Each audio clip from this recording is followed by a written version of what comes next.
All right, guys, today we have a real treat. This is a 1981 VC Commodore. It is an L, so it's one of the lower spec ones. However, this one is in phenomenal condition and is a real true survivor.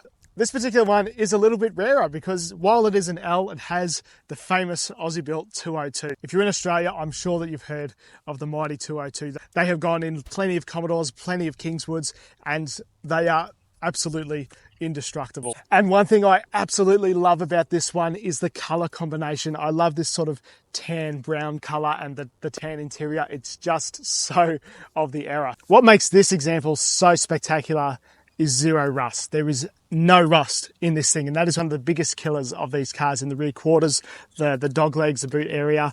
While the running gear lasts forever and ever, the rust is normally the thing that kills these cars. One of the little details that I love is this pinstripe, and whether it's factory fitted or dealer fitted, not 100% sure, but whatever it is, regardless, it suits this car really well, and they've got all the colors bang on, most likely dealer fitted though.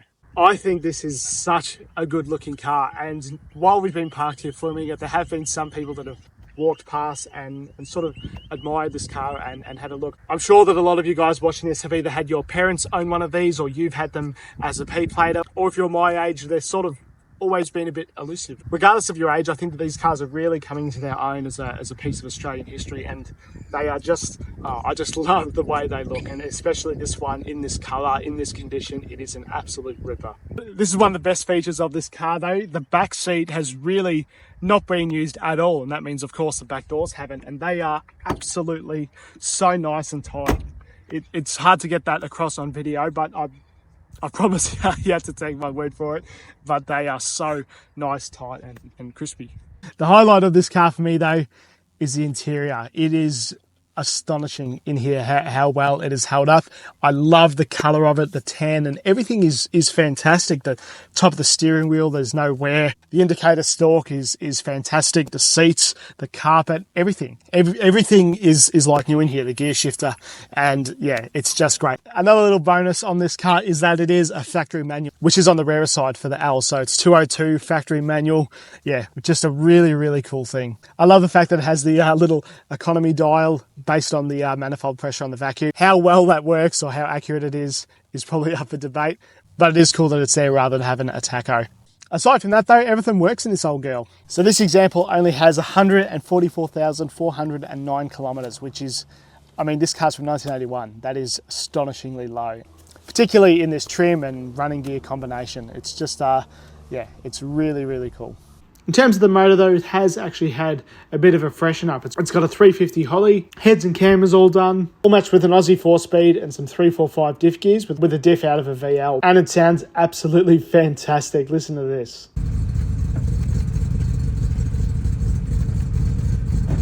All right guys, this thing drives fantastic. It has manual steering, which I don't think I mentioned before, but it's so nice to drive. It's shockingly fast as well, like faster than you'd expect. And you know, not that I'm giving it a hard time, but yeah, it drives great. It tracks true, it's comfortable, and it's just a real time warp into the 80s. And just the whole interior, the color, it's hard to put into words, but hopefully you can see it on my face that the driving this is, it's so fun.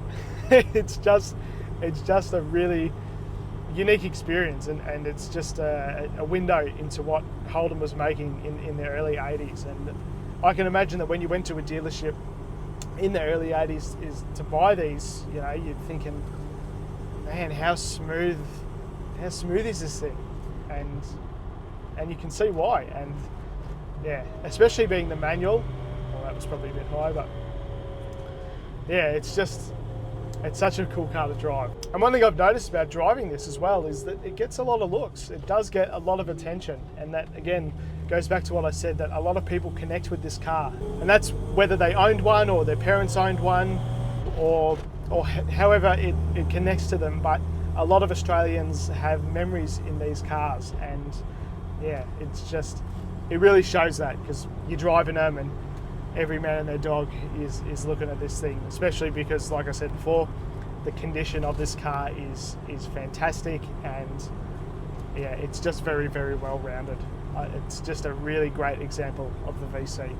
I really hope that you guys enjoyed this video. Just a quick little overview of this really, really cool piece of Australian history. I've enjoyed this car a lot. Everything from the fantastic interior to the body, and it's just such a cool experience. And I really hope that shows across camera, because it's fantastic. It really is a ripper car. And again, there's not a lot of these left now. You know, most of them are rusted away, or they're all top spec SLEs, and this one being sort of on the lower end of the scale, there is not that many left. And it's, yeah, I have really enjoyed having this on the channel, and maybe, you know, it makes me think, do I want to own a VB, VC or VH? You know, they're all sort of in the same family, and I think that the answer to that is yes. They're just, yeah, they're really, really cool. And if these are your kind of videos, or you like these old cars, or you'd like your car on the channel, please follow along, subscribe, get in touch, and thank you for watching.